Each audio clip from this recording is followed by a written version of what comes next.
Welcome back. The 23rd Shanghai Cooperation Organization, or the SCO summit, is underway in Islamabad in Pakistan, and Dr. S. Jaishankar, the first Indian External Affairs Minister to visit Pakistan in almost a decade, delivered the national statement at the SCO Council of Heads of Government meeting this morning in Islamabad. Making a statement with underlining messages to both Pakistan and China, Jaishankar said that the activities across borders characterized by terrorism and extremism are unlikely to encourage trade, energy flows, and connectivity. He also highlighted that the primary goal of the Shanghai Cooperation Organization is to combat the three evils of terrorism, separatism, and extremism.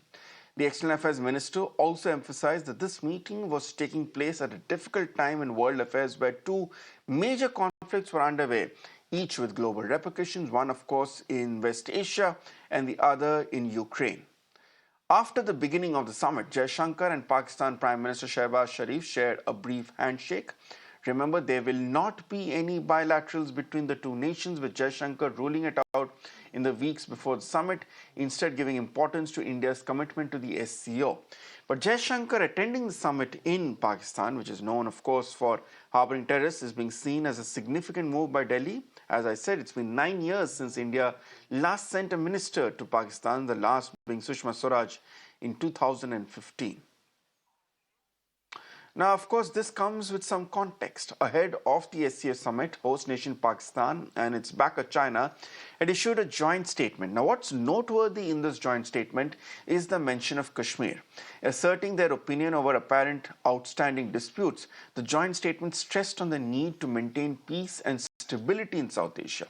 Doling out unsolicited advice, China had reiterated that Pakistan had briefed the Red Dragon about the ongoing developments in Jammu and Kashmir. China even reiterated that the dispute over Jammu and Kashmir is left over from history and should be properly and peacefully resolved in accordance to the UN Charter, relevant UN Security Council resolutions, and bilateral agreements. To try and break down, let me go across to my very important guest joining me. We have Suresh Kumar Goel, former ambassador, and also Dr. Swati Rao, Associate Fellow at MP-IDSC. Dr. Rao, let me begin with you first. How do you read into the significance of this meeting? This is the first time a senior minister from India has set foot in Pakistan in the last 9 years, not for a bilateral visit, not even for an expected pull aside, but for the SCO summit here. How do you see the strategic significance of the gesture and then the statement that has come in from Dr. Jaishankar? Right. Good afternoon, Ritangshu, and thank you for your question. It's a pleasure to join you. As far as the strategic significance is concerned, I think our External Affairs Minister has been pretty on point, saying that nothing better should be expected. We are not going there because we believe that suddenly Pakistan has turned a new leaf. I think we have been at the receiving end of Pakistani-sponsored terrorism. It's absolutely writing on the wall that for India, India's made it clear that if you want to really start talks, you have to stop terror. And Pakistan has really not been doing that. So that's the first thing that that Dr. Jaishankar has made very clear, that he's going because India genuinely believes in the value of multilateral institutions, plurilateral, such as the Shanghai Cooperation Organization. And I think India's intention or strategic significance, for the Shanghai Cooperation Organization, joining that is that, it was last year when India was holding the presidency, last year, when actually Iran joined. And then for India, it is a platform to engage the Central Asian countries. It is a platform where Iran has joined. We have important partners there in the name of Iran and Russia.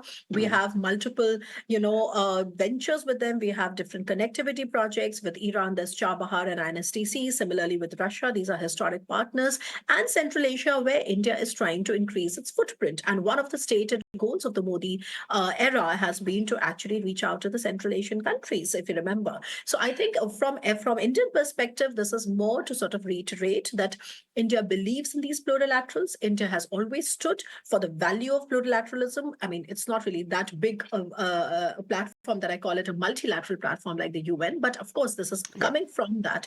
And just the last caveat is that why do I say there is going to be limits to, this, what India can expect from the SCO is simply because if you read carefully, this is about a counter-terrorism, and there is an agency within the SCO which is called RATS, which is Regional Anti-Terrorist Structure, which is a permanent agency within the SCO, which is tasked with coordinating counter-terrorism efforts. Now, with Pakistan being the harbor, okay, or the problem area, where do you see that India and Pakistan can really truly converge until Pakistan's intentions are on board?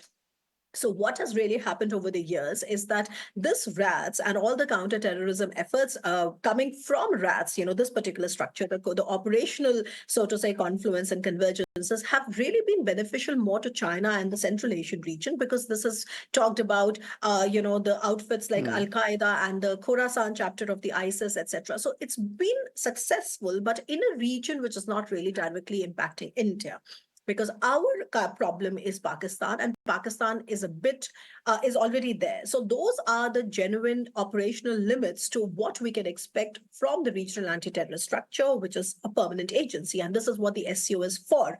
Our quoting the SCO is simply because our values, we believe in collaborative frameworks. C, like I said, that you have Iran, we have interest in Chabahar, and then engaging the Central Asians. To expect anything very significant coming from India-Pakistan meeting, I think I would just go and quote Dr. Jaishankar, who's been very good with this tongue-in-cheek reply that he's very civil and he would go there because he believes in the SCO, not really in Pakistan, unless Pakistan really shows the intent to change. And I have my doubts there. Back to you. That's a fascinating insight, Dr. Rao. And I do have a follow-up question, but before that, let me also bring in Ambassador Goel on that. Ambassador Goel, as Dr. Rao mentioned, Mr. Jaishankar has always been known for his tongue-in-cheek remarks and playing with a straight bat. But the significance of today's statement, particularly in which he said that the world, especially the SCO, should recognize territorial integrity of member nations or of participant nations, that's significant because it came just hours after, as I mentioned to our viewers, this joint statement between China and Pakistan, which once again had raised up the Kashmir bogey. Thank you very much. Good question, really. But I think when you read that part of the statement, or when you talk about that part of the statement, you need to look at other parts of the statement which actually will indicate where EAM was pointing to, really. And it was not simply to Pakistan only. He did say respect for each one's sovereignty and territorial integrity of all the member nations is important. He also mentioned that common understandings are necessary to resolve the common challenges. He also mentioned that regional security requires common and joint approaches. And I think it was very clear that even if he was not referring to particularly Jammu and Kashmir, he was referring to China, which has actually gone against other understandings that India and China has had in the past, and went along to really into the Galwan, Ladakh, etc., and which has basically not even recognized the visits from the Indian leadership to Arunachal Pradesh, which actually doesn't affect the status, so to say. And therefore, I think it was a message both to Pakistan and China that to resolve the regional security and to work on the regional security and peace and development, we need to work together and we need to work with a common understanding. That was a very important statement to both the countries. Yes. Indeed. I'll come back to Ambassador Goel as a follow-up on that. But Dr. Rao, since we were discussing about the strategic benefits of the SCO as a grouping, at least the way India sees it, I just wanted to delve a bit deeper into it, because on the face of it, the SCO is probably the most premier grouping which does not include any member nation of the West or the liberal international order here, and it involves the two most powerful nations from the non-West, namely Russia and China, not to mention a democracy like India. But given the fact that the SCO relies so heavily on China and by nature, by extension, its proxy allies such as Pakistan, what are the strategic limits to which India can leverage the SCO as a grouping to establish itself as a leader of the non-voice or as an important voice of the global South? So very, very quickly, I mean, for that, I think one has to really understand what is it that really brings India to SCO. And like I said, that India benefits more out of being in the SCO than not being in it. That's also a very, I think, a useful way of looking at this entire situation, That's which true. is that if we are not in the SCO, then we are actually letting China come and basically,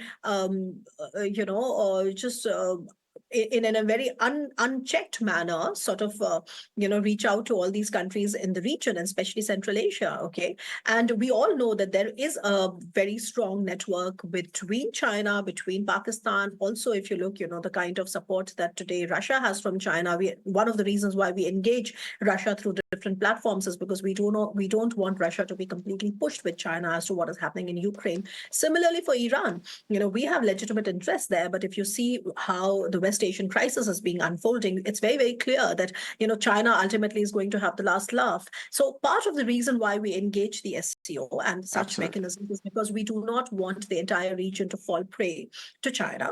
That's one. The other thing is that it's about a genuine interest and a genuine value that India sees in collaborative frameworks. Like I said, that this is a very good platform for India to actually engage the Central Asian countries. And third, like I said, that it is also coming from the fact that India is a genuine adherent to multi-alignment. And, India is a country that can pull off being a member of the SCO on the one hand, being a member of the BRICS on the other hand, and then also being a member of the G20, and also being, repeatedly being invited for platforms such as G7 and also with the larger West. So I think from India's perspective, it really is very much a genuine part of India's Weltanschauung, which means basically worldview. And I don't really see, a problem with the SCO per se. But like I said, that within the SCO, there are operational limitations because, like I said, that, for example, recently member countries have incorporated narco-terrorism. They've incorporated drug smuggling as the focus area for RATS, okay? Because RATS is a permanent structure, I just told you, and it keeps evolving. But the problem is that end of the day, if you are talking about a country such as Pakistan, that is there, to put together these frameworks, and ultimately is the country that is really the reason why our country has so much of trouble with respect to cross-border terrorism. End of the day, from India's perspective, this really has serious limitations. So in that sense, and also I think there's another thing that I like to point out, Ritangshu, which is that it's not really a counter to NATO or something. The SCO countries, it's not a security alliance. It does not really come with any collective security guarantee. So I think I saw a lot of rhetoric around SCO being a counter to NATO or something. I think that would be a very incorrect way of looking at it. SCO is a security organization at its, its most fundamental thing, because the most permanent structure of the SCO is actually RATS. And that is where I think what has happened over the years is that it has also, helped basically curtail terrorism, and especially from ISIS Khorasan and these kind of outfits in Central Asia and in China. Because if you remember that when the situation in Afghanistan was very bad, one of the regions which were directly impacted by that was, of course, Central Asian regions, and then, China, because Xinjiang, as you know, is a very touchy point for China. So I think in that respect, it's been relatively more successful.